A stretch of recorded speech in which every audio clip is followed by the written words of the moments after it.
My name is Irene Willett, and I am 32 years old.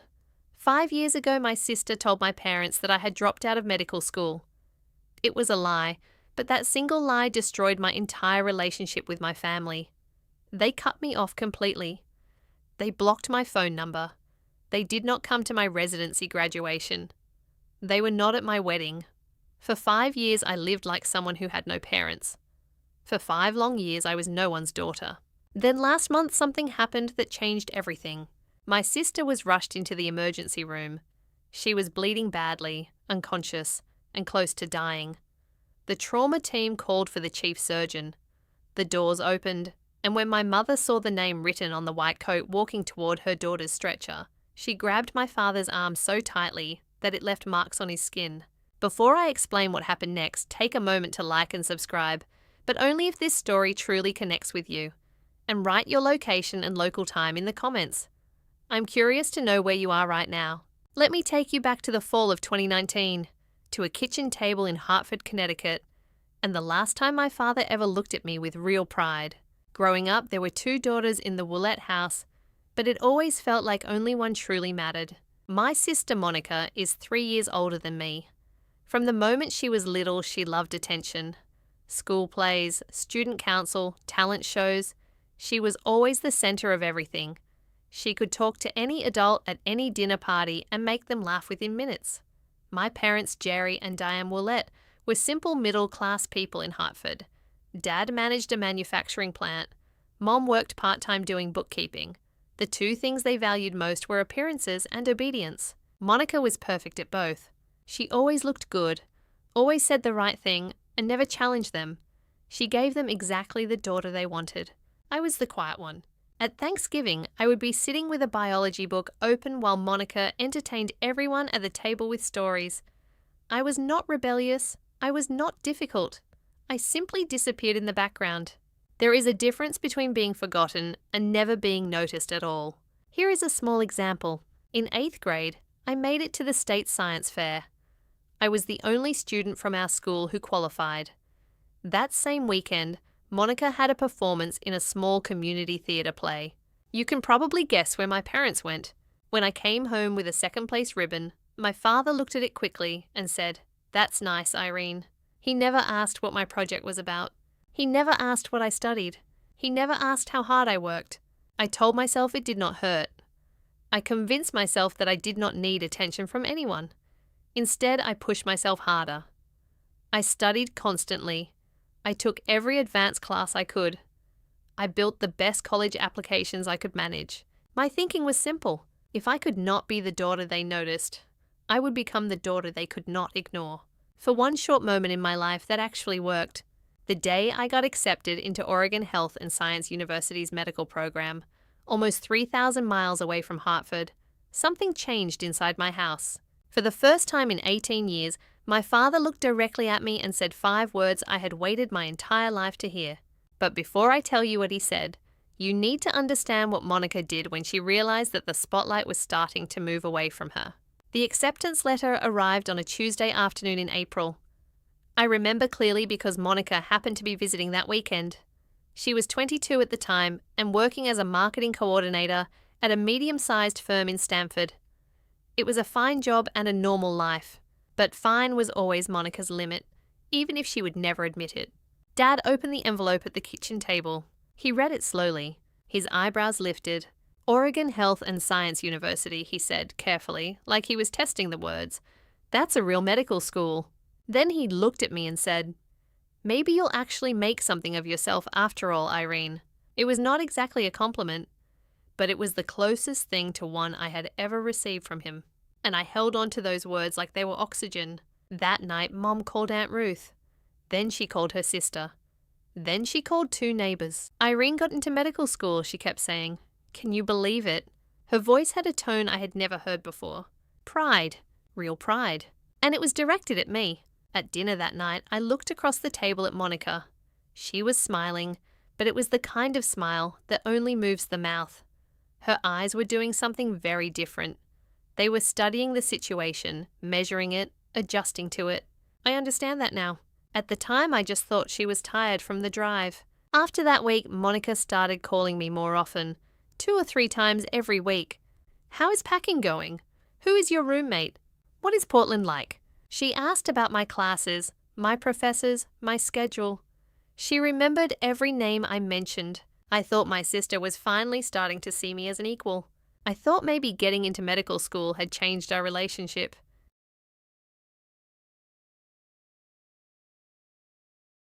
Maybe now we would have respect. Maybe we would have a connection. Maybe we would have whatever normal sisters usually share. But what I was really doing was giving her information. Every name, every detail, every weakness. I handed it all to her with a thankful smile. By my 3rd year of medical school, everything suddenly collapsed. My roommate and closest friend was a woman named Sarah Mitchell. Sarah grew up in foster care and had no real family. During our first year, she became the main reason I survived the stress of medical school. Once, during a brutal anatomy exam week, I called home and Mum said, "I can't talk right now, Irene. Monica is having a rough day at work." After I hung up, Sarah sat on the floor with me and said, "Their loss. Now get up. We still have cadavers to memorize." In August of my 3rd year, Sarah was diagnosed with stage 4 pancreatic cancer. She had no parents to call, no siblings, no support system, just me. The next morning, I went to the dean's office and explained everything. He approved a formal leave of absence for 1 semester under caregiver status. All the paperwork was completed. My place in the program would be saved. I would return in January. Everything was official and documented. I moved into the extra bedroom in Sarah's apartment. I drove her to chemotherapy appointments. I sat beside her hospital bed at 3 in the morning when the pain was so intense she could barely breathe. At some point I called Monica and told her about everything. I do not know why I called her. Maybe I still believed she was the sister she pretended to be. I explained Sarah's diagnosis. I explained my temporary leave from school. I explained that I would return the next semester. Monica's voice was sweet and soft. "Oh my God, Irene, I'm so sorry. Take all the time you need. I won't tell Mom and Dad anything. They would just worry." 3 days later, she called them. I did not know exactly what she told them at the time. I would not understand the full story until 5 years later when the truth finally came out in the most unexpected place possible. But the damage started immediately. The phone rang at 11 at night. I was sitting in a plastic chair beside Sarah's hospital bed.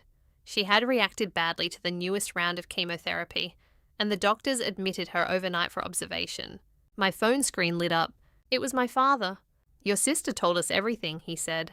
His voice was cold and distant. The dropping out, the boyfriend, all of it. "Dad, that's not—" Monica showed us the messages. She showed us proof. I pressed my hand against the hospital wall to steady myself. What messages? What proof?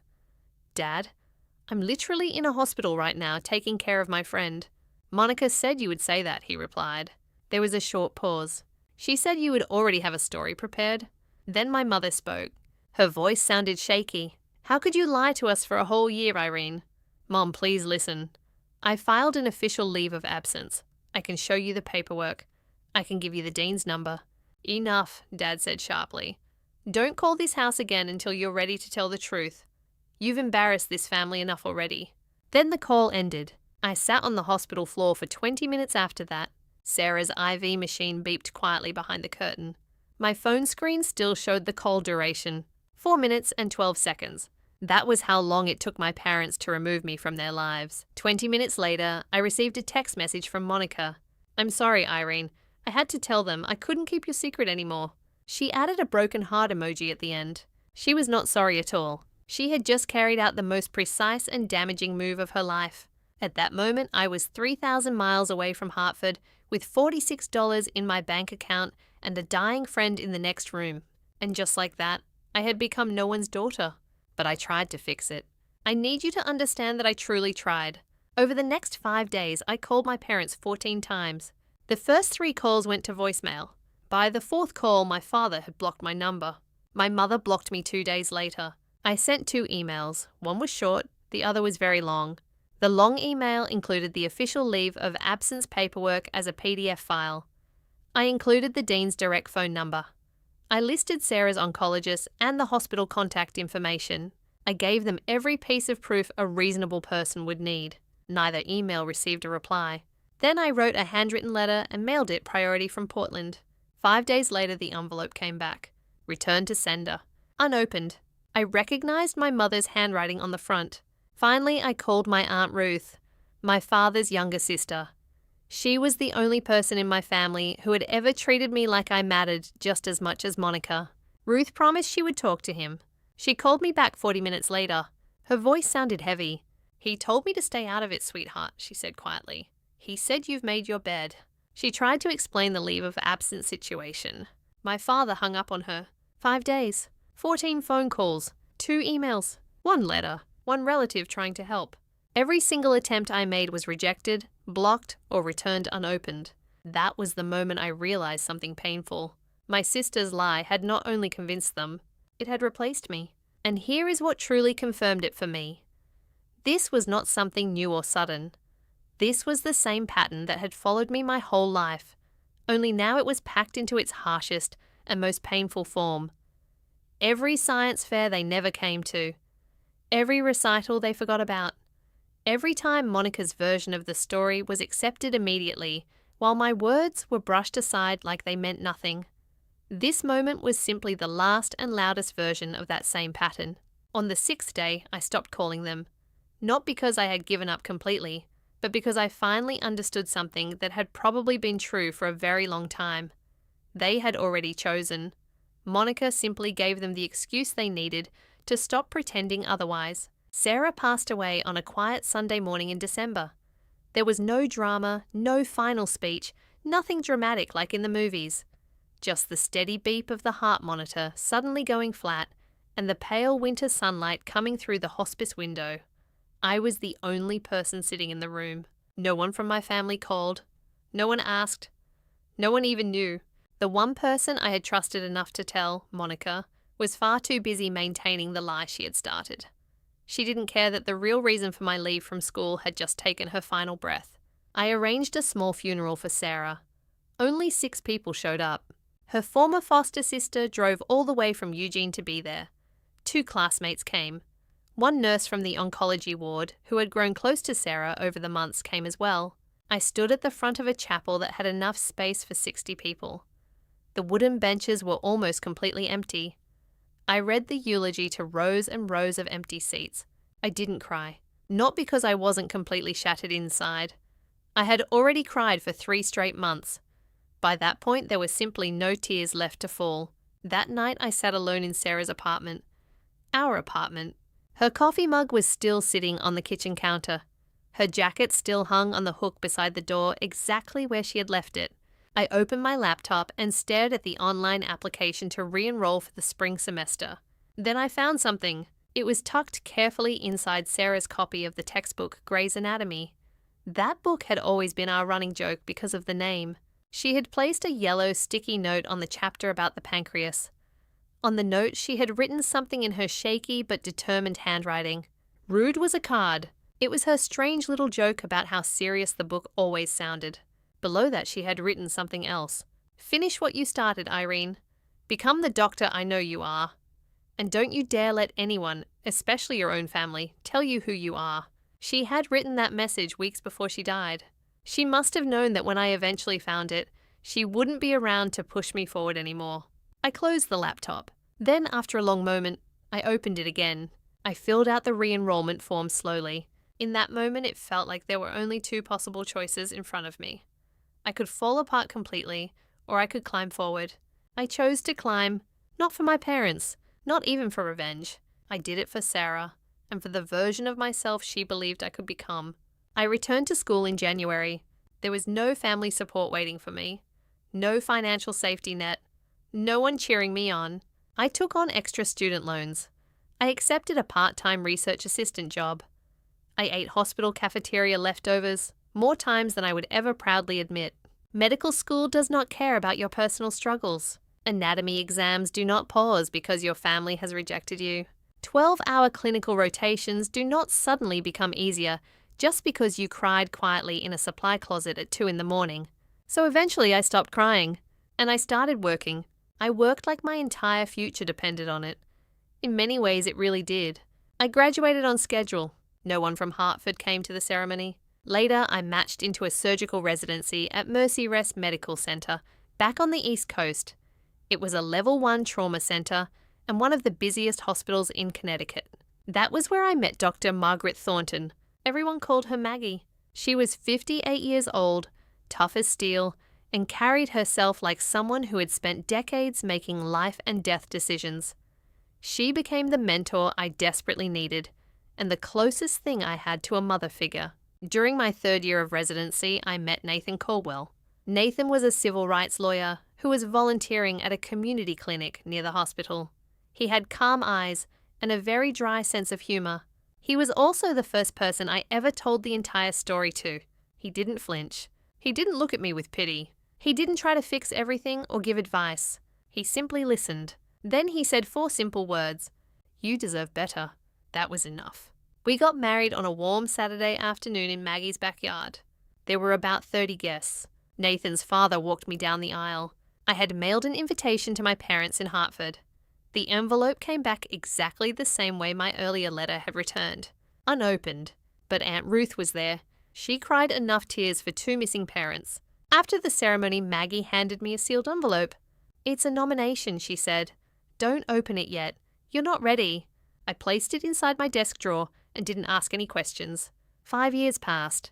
During those years, I slowly became someone my family probably wouldn't even recognize anymore. Now, I want to pause for a moment. If you've ever experienced a situation where your family refused to listen to your side of the story, where the truth didn't matter because someone else's lie was louder, drop a fire in the comments. And if you think my parents will eventually regret their choices, type karma. Because what happened next was something even I never expected. January, present day. I'm 32 years old now. I'm the chief of trauma surgery at Mercy Rest Medical Center. I have a small house in the suburbs with a porch that catches the soft morning sunlight. I have a husband who makes me laugh every single day. And we have a golden retriever named Hippocrates, Hippo for short, who has never once judged me for eating cereal at midnight. It is a good life. A real one. A life I built slowly, piece by piece, with my own hands. But there is a certain type of pain that never completely disappears. It sits quietly in the hollow space between your ribs, right where a family is supposed to exist. I don't wake up crying anymore. I don't check my phone hoping to see a Hartford area code. But every Thanksgiving, there is always one small moment when I'm setting the table, counting the plates, and I feel the absence like a phantom limb. Aunt Ruth still calls every Sunday. She is my only connection to that old world. I never ask about my parents or Monica, but I listen whenever she shares information on her own.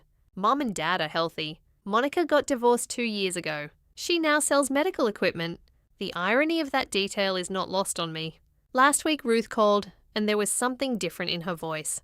She sounded cautious. "Irene," she said, "there's something I need to tell you about Monica. Something worrying." Before she could explain, my hospital pager suddenly went off. Trauma activation. I told Ruth I would call her back later. I never had the chance, because whatever Ruth had been trying to warn me about was already on its way. It was speeding down Interstate 91 at 60 miles per hour inside a sedan that was about to run a red light.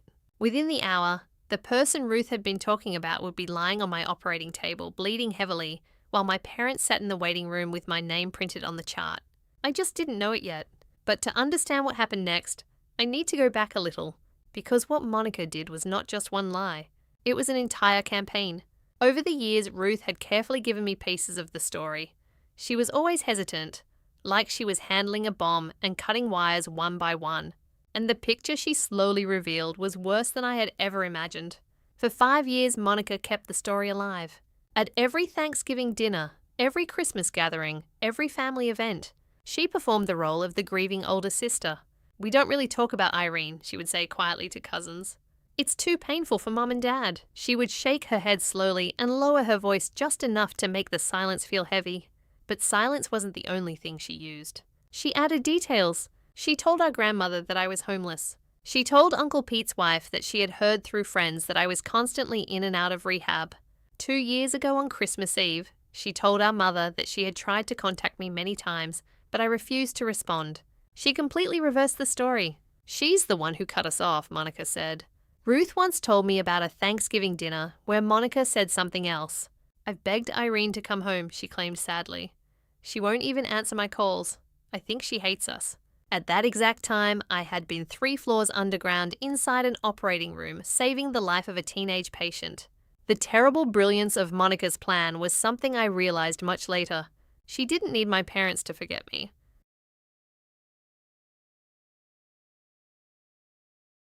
She needed them to believe that I had abandoned them. That way, their sadness became proof of her story. Their silence felt justified. And Monica remained exactly what she had always wanted to be, the loyal daughter, the one who stayed. She was not protecting them. She was protecting her place in the family. And there was one more detail Ruth eventually told me, something I didn't learn until much later, that made everything even darker. Nathan was the one who finally explained it to me. One morning about 6 months ago, we were sitting at the kitchen table drinking coffee. "There's something I never told you," he said carefully. "I've been holding on to it for about 2 years. He placed his mug down slowly, the way he always does when he is about to deliver serious news in his calm lawyer voice. "2 years ago, I got a call from the HR department at your old hospital," he said. "Someone using a fake name had contacted them asking questions about you." "What kind of questions?" I asked. "They wanted to know if you had ever been disciplined, if your credentials were legitimate, if there had ever been complaints against you." I stared at him. "Who would do that?" Nathan sighed. "I had a colleague trace the inquiry. The IP address came from Hartford." The kitchen suddenly felt very quiet. Hippo's tail thumped softly against the floor. The coffee machine hissed in the background. "She was trying to find something," I said quietly. Nathan nodded. "Anything," he replied. "Anything she could use to keep her story alive. Anything that would prove you were a fraud." "Did she find anything?" "No," he said gently, "because there was nothing to find." I wrapped my hands tightly around my coffee mug and felt the heat through the ceramic. "She didn't just lie about me once," I said slowly. "She's been hunting me." Nathan reached across the table and placed his hand over mine. "That's not normal sibling rivalry, Irene," he said softly. "That's something else entirely." And deep down, I knew he was right. Monica hadn't told a single lie and had moved forward. She had built a structure of deception. Load-bearing walls, reinforced beams, and she had spent 5 years making sure not a single crack appeared. Every holiday anecdote, every quiet rumour, every fake question was another brick in her construction. I could have done something back then, called a lawyer, confronted my parents, exposed everything, but I didn't. Life was about to do it for me in the harshest, most public and cruelly ironic way possible. It began with a pager going off at 3:07 a.m., Thursday night, January. The pager yanked me out of a deep sleep. Nathan stirred beside me, murmuring something. Ipo lifted his head from the foot of the bed. The screen glowed faintly in the darkness. Level 1 trauma. MVC, single female, 35. Blunt abdominal trauma. Hemodynamically unstable. ETA 8 minutes. I was dressed in 4 minutes. Driving in 6. The streets were empty and slick, the particular dark black January gives you in Connecticut. I ran the case through my mind, the way I always do. Mechanism of injury, likely organ involvement, surgical options, motor vehicle collision, blunt abdominal trauma, unstable vitals, probable splenic rupture, possible liver tear. I had done this operation 100 times. I badged into the ambulance entrance and went directly to the trauma bay. My team was already assembling. 2 residents, a trauma nurse, anesthesia on standby. I grabbed the intake iPad from the charged nurses station and swiped to the incoming patient chart. Patient, Monica Doulette, DO, born March 14, 1990. Emergency contact, Gerald Ulette, father. I froze mid-step. The hallway noise, the beeping, the intercom, the squeak of shoes on linoleum. It all receded like the tide going out.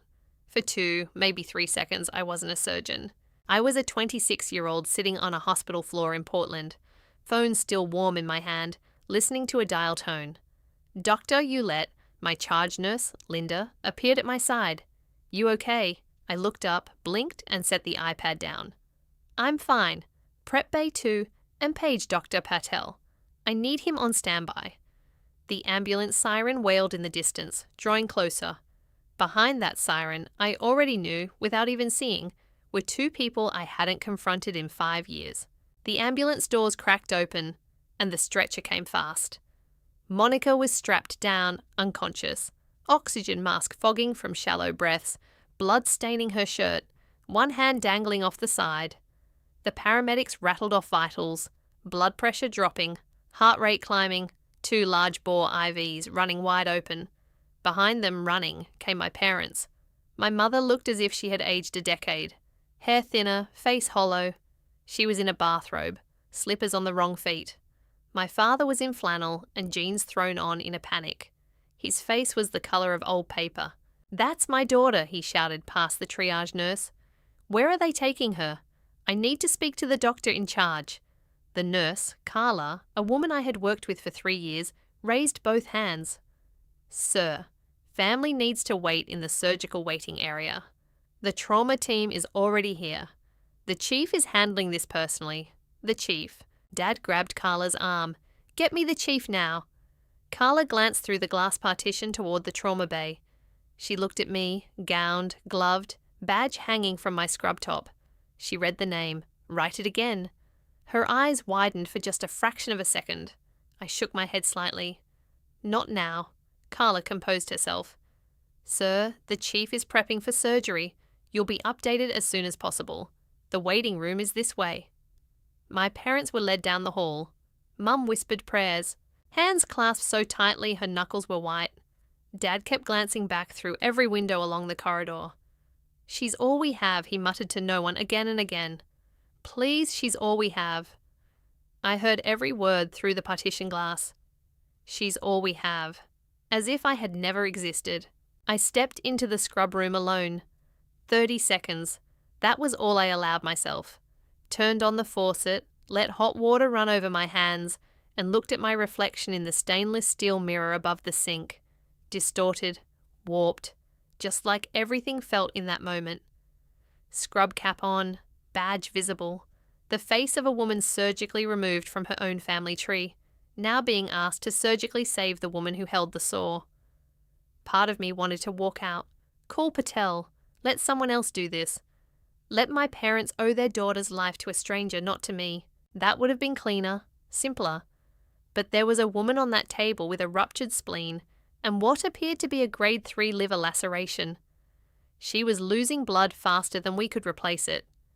She was going to die in the next 30 to 40 minutes if the best surgeon in this hospital didn't operate. And the best surgeon in this hospital was me. I paged Patel directly. "I have a conflict of interest. The patient is a family member. I am disclosing it now and documenting in the chart. If at any point my judgment is compromised, you take the lead." No questions asked. Patel's voice was calm. "Understood, Chief." I told Linda to record the disclosure in the nursing notes.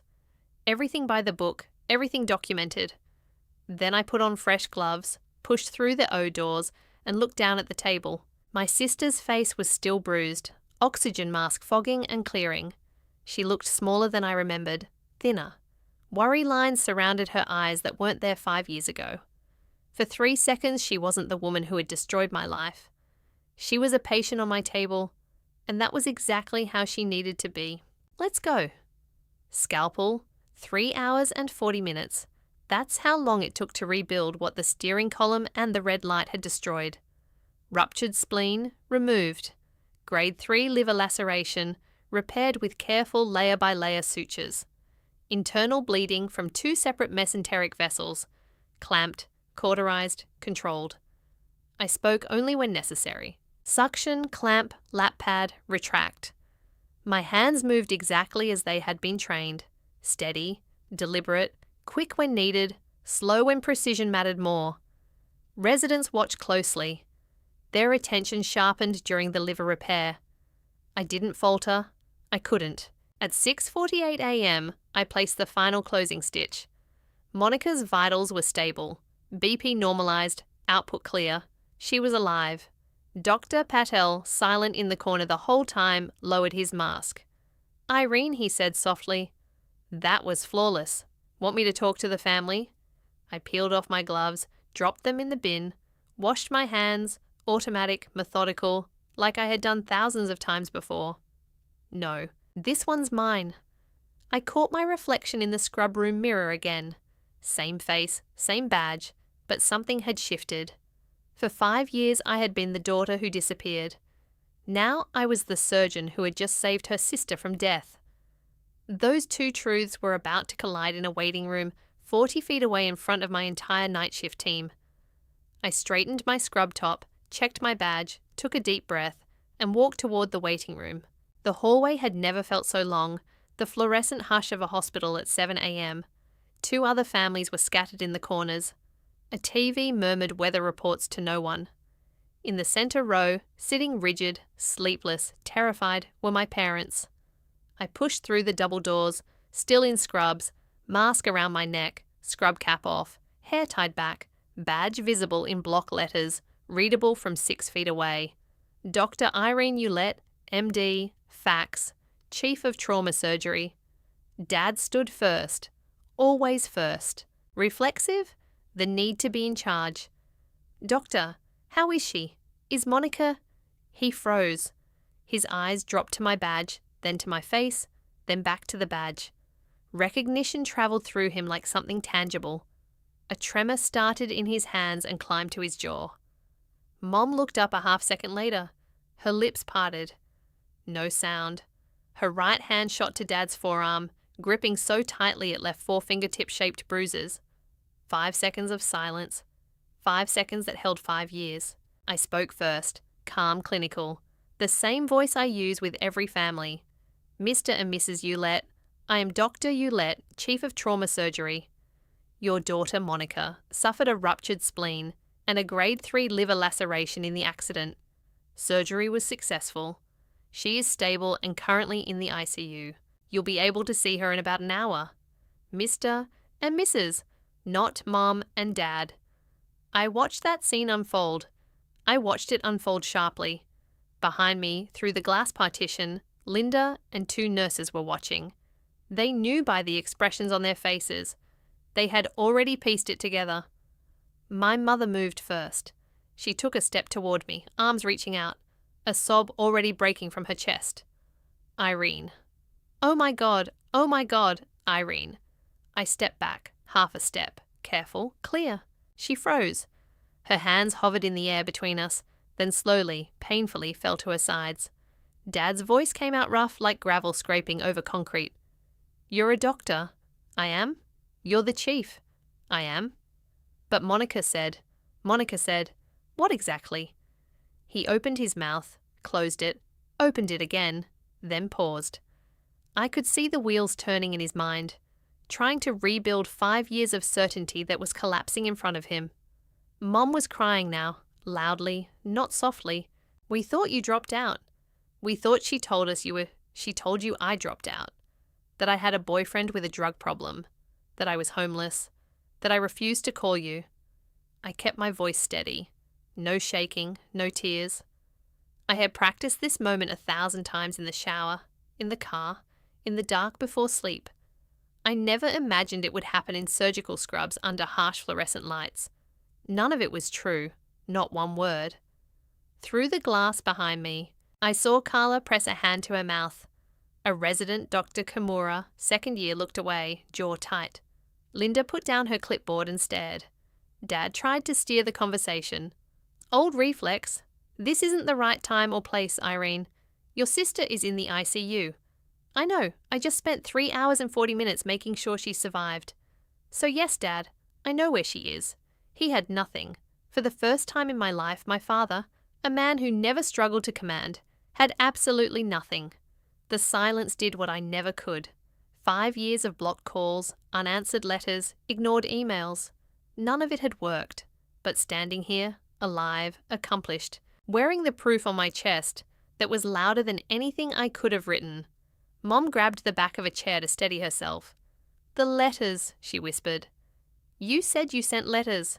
2 emails with my leave of absence forms attached. 1 handwritten letter mailed priority. You sent it back unopened. I recognized your handwriting on the envelope. She pressed her fist to her mouth. Dad stared at the floor. I called 14 times in 5 days. I asked Aunt Ruth to speak to you. You told her to stay out of it. I wasn't accusing. I was stating facts. And facts don't need volume. Then Linda appeared at the door. She didn't know the full story yet, but she had hospital business. Dr. Ulett, sorry to interrupt. The board chair saw the overnight trauma log. He asked me to pass along that the Physician of the Year committee sends their congratulations on tonight's surgical outcome. Linda said it the way she said anything routine. She had no idea she had just dropped a second bomb.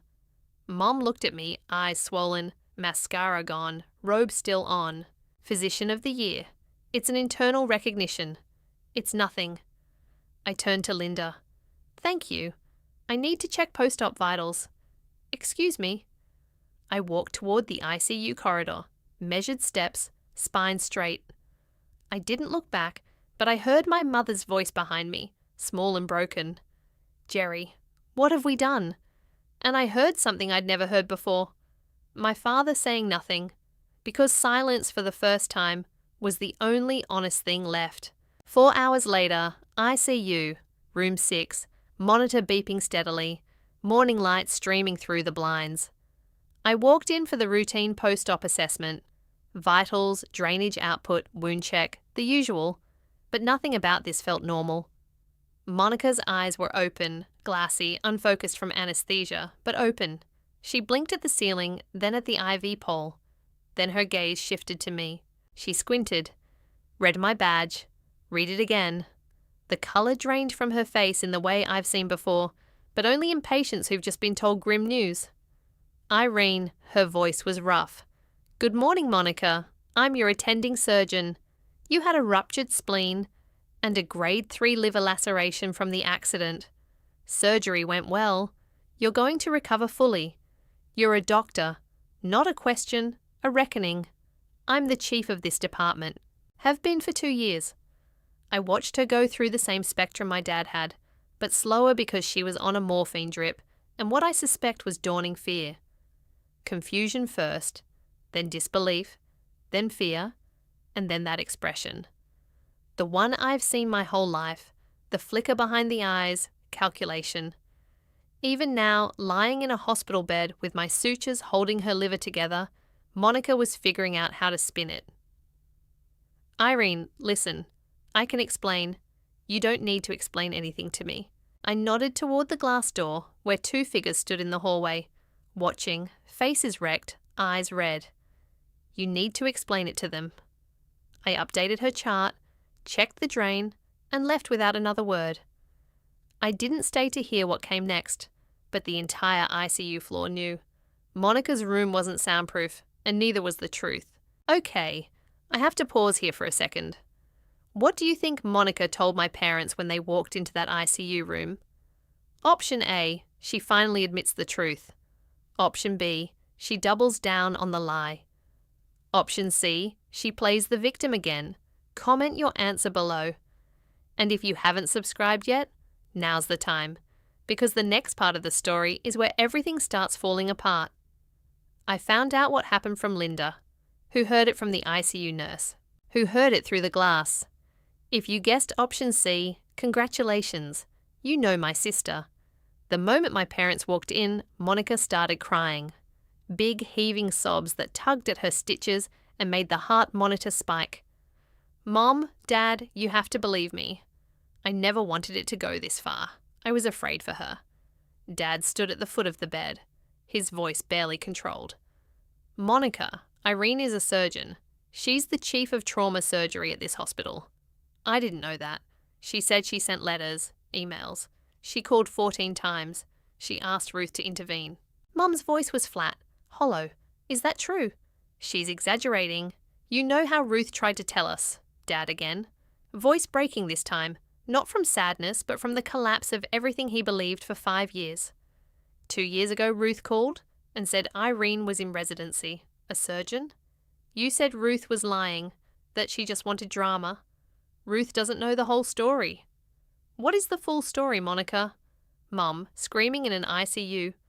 The nurse at the station flinched. 2 rooms down, a visitor looked up from their phone, and Monica, IVs in both arms. Sutures in her abdomen did what she always does. She switched from defense to offense. Fine, she's a doctor. Good for her. But she abandoned this family. She never called because we blocked her number, Monica. Dad's hand gripped the bed rail, knuckles white, because you told us to. The heart monitor beeped. The IV dripped, and Monica, perhaps for the first time in her adult life, had no script. Aunt Ruth arrived at 9:45 that morning. I had called her from the scrub room after surgery, not as a weapon, but because Monica was her niece too, and Ruth deserved to know. But Ruth came prepared. 5 years of silence will do that to a woman with a meticulous filing system and a long memory. She didn't sit down, didn't hug anyone. She stood in the middle of the room and said, "I've waited 5 years to have this conversation, and I'm not waiting a minute more." She pulled out her phone, opened a folder she'd labelled. I found out later, proof inside screenshots of every email I'd sent my parents during those first desperate days. The PDF of my leave of absence from OSU signed by the dean, stamped with the registrar's seal. My re-enrollment confirmation. A photo of my residency graduation. Me in a cap holding my diploma. Aunt Ruth beside me, the only family member in the frame. She held the phone out. Mom took it with shaking hands. "And here," Ruth said, swiping to a text thread. "This is from Monica, sent to me 4 years ago," she read aloud. "Don't tell Mom and Dad about Irene's residency. It'll just confuse them. They're finally at peace." The room went silent. Monica stared at the ceiling, her jaw set, but the calculation was gone. What replaced it was something I'd never seen before. The look of someone who has run out of rooms to hide in. "You asked me to stay quiet for the sake of the family," Ruth said, staring directly at Monica. "But this family hasn't had peace. It's had a 5-year blackout." Ruth slowly turned toward my parents. "And the two of you allowed this to happen. Not because you didn't love Irene, but because loving Monica was simpler. No one argued with her. There was nothing left anyone could argue about anymore." Mom slowly sank down into the chair beside Monica's hospital bed. But she wasn't looking at Monica now. Instead, she was scrolling through Ruth's phone, reading my emails one by one. Her lips moved silently as she read them. Then she stopped at the last one. The email I had sent the night before my residency graduation. I already knew exactly what it said. I had read it again and again in my own sent folder. "Mom, I don't know if you'll ever read this. I graduated from residency today. I wish you were here. I'm still your daughter. I never stopped being your daughter." Mom folded forward in the chair, her body shaking. It wasn't normal crying. It was deeper than that. It was the sound of someone finally feeling the full weight of a mistake they could never undo. Dad stood near the window with his back turned to the room, staring out toward the parking lot. His shoulders trembled slightly. Later, Aunt Ruth told me it was the first time she had ever seen her older brother cry in 62 years. Not once before that day. Not at their mother's funeral. Not when his business nearly collapsed years ago. Not ever. But now he cried quietly while facing the parking lot as the heart monitor beeped softly behind him. Monica lay in the hospital bed. She had stopped talking completely. The IV line dripped slowly. Her eyes were fixed on one small point on the ceiling. There was nothing left for her to perform anymore. No audience left that believed her version of things. The personality she had worn for 35 years had shattered and fallen apart on the hospital floor. And no amount of charm, tears, or clever explanations was going to put it back together again. "You missed her wedding, Jerry," Ruth said quietly. Her voice sounded tired now, like all the strength had drained out of it. "Nathan's father walked her down the aisle. Do you understand what that means?" Dad didn't turn around from the window, but he finally spoke. 4 words, low, broken right through the middle. "What have we done?" It wasn't really a question. He wasn't asking anyone. He was judging himself, because knowing the truth and knowing what to do with that truth are two very different things. I came back later that afternoon at the end of my shift. It had been 22 hours since the pager woke me that morning, but who was counting? My parents were still there. Of course they were. Where else would they go? Back to the house where they had spent 5 years pretending they only had one daughter. Mom stood up the second I walked into the room. Her face was swollen and red, and her eyes were nearly shut from crying so much. "Irene, baby, I'm so sorry, I gently lifted my hand and stopped her. Not harshly, but firmly. "I hear you," I said, "and I believe you're sorry. But sorry is just a word. It's a starting place, not the finish line." She froze where she stood. "What I need right now is time." Dad finally turned away from the window. He looked like he had aged 5 years since the morning. "We want to fix this," he said quietly.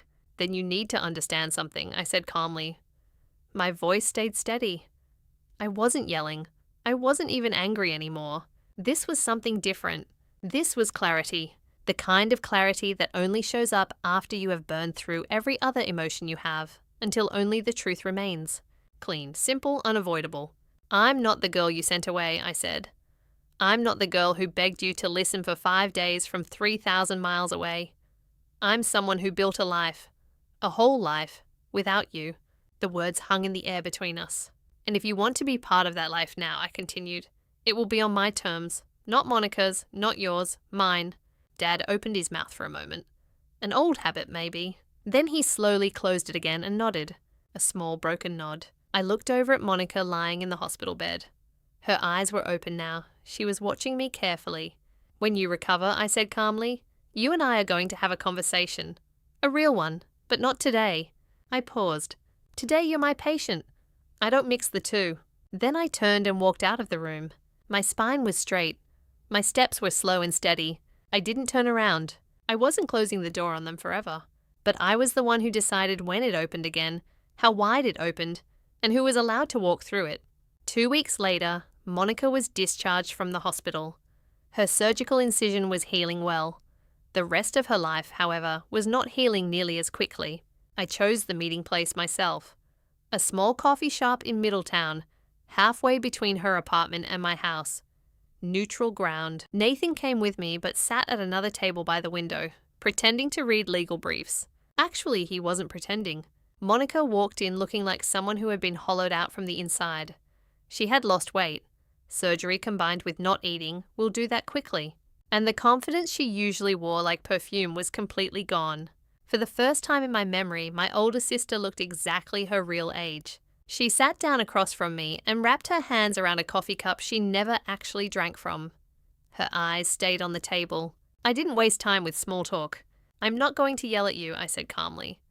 And I'm not going to list every lie you told. You already know what you did. She nodded slightly. What I want to understand, I said, is why. Silence stretched between us long enough for the barista to call someone's name across the shop. The sound bounced off the walls and faded. Then Monica finally spoke. Because you were going to become everything I wasn't, she said quietly. And I couldn't handle it. I let those words sit there for a moment. That's honest, I said. The first honest thing you've said to me in 10 years. I'm sorry, Irene. I know you are, I said. But sorry doesn't give me back those years. Sorry doesn't put Dad at my wedding. Sorry doesn't undo the box Mom mailed back to me with all my high school graduation things inside it, like I was dead to her. She turned her face away. Her eyes were wet now. Real tears. I knew the difference now. Then she said something I wasn't expecting. I also called your medical school twice, she said quietly. I tried to get them to revoke your leave of absence. I told them you had faked the caregiver documents. The noise of the coffee shop continued around us, but it suddenly felt very far away. I stared at her. Your dean didn't listen to me, she added. He didn't protect me, Monica, I replied calmly. He believed the truth. That's not the same thing. I leaned back in my chair and took a slow breath. This was the part I had carefully planned the night before while sitting on the kitchen floor with Hippo's head resting in my lap, while Nathan helped me review everything like a closing argument. I'm not cutting you completely out of my life, I said finally. But there are conditions. Monica nodded slowly. She looked small and defeated. You will tell the truth to every family member you lied to, I said. Every aunt, every uncle, every cousin who spent 5 years believing I was in rehab or living on the street. I will, she said quietly. And you'll do it in writing. 1 email to the entire family group. All 47 people. Aunt Ruth will confirm everyone receives it. Another slow nod. The following week I met with my parents separately. Nathan drove me there. We sat at their kitchen table. The same table where Dad had once read my medical school acceptance letter out loud years ago. The same table where Monica had smiled with only her mouth while her eyes stayed cold. I'm open to rebuilding something with you, I told them calmly. But I need both of you to go to family counseling. Dad's jaw tightened immediately. We don't do that in this family. That's exactly why we're sitting here right now, I said quietly. Mom gently placed her hand on his arm. Jerry, please. He looked at her.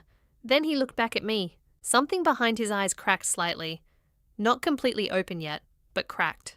Fine, he said. I stood up to leave, but then paused and turned back toward them. One more thing, I added. Nathan's father walked me down the aisle. That already happened, we can't undo it. They both stayed silent. But if you want to know your future grandchildren, I continued, you start now. Not with big dramatic gestures, with consistency. I paused. Apologies expire. Boundaries don't. That's the difference between feelings and structure. 1 month later, the Physician of the Year Gala took place. 200 people filled the ballroom of the Hartford Marquis Hotel. Surgeons, department heads, administrators, donors, board members. Crystal glasses clinked. Name tags hung from lanyards. A string quartet played classical music that almost nobody was actually listening to. I wore a simple black dress. Nathan sat at the front table looking like he had been born wearing a suit. Maggie Thornton sat next to him with her arms crossed and the smallest satisfied smile on her face, the one she usually saved for moments she had been quietly arranging for years. The Master of Ceremonies stepped up to the podium. This year's Physician of the Year is a surgeon whose skill, calmness under pressure, and dedication to her patients have raised the standard for this entire institution, he announced. Dr. Irene Ulett, Chief of Trauma Surgery. Applause filled the ballroom. The surgical staff stood first because they had actually seen me work. I walked up to the stage. The spotlight felt warm on my face, and the podium felt steady under my hands. I kept my speech short. 5 years ago, I almost quit, I said. Not because I couldn't do the work, but because I lost the people I believed I needed in order to keep going. The room stayed quiet. What I learned, I continued, is that the people you need aren't always the ones you're born to. Sometimes they're the ones who choose you. I glanced at Maggie, then at Nathan, then at my team sitting in the third row. Then I looked toward the very back of the ballroom, 2 seats that Ruth had quietly arranged earlier. My parents were sitting there. Mom wore a navy dress she had probably bought that same week. Dad wore a tie he clearly hated. Both of them sat with their hands folded in their laps, while looking up at the stage with expressions that looked like grief and pride, fighting each other on the same face. And sometimes, I finished softly, the ones you're born to find their way back. Late, but here. Mom covered her mouth with her hand. Dad slowly stood up. The applause filled the rest of the room. After the gala ended, Dad found Nathan standing near the coat check. If you like our video, do not forget to subscribe our channel for more videos.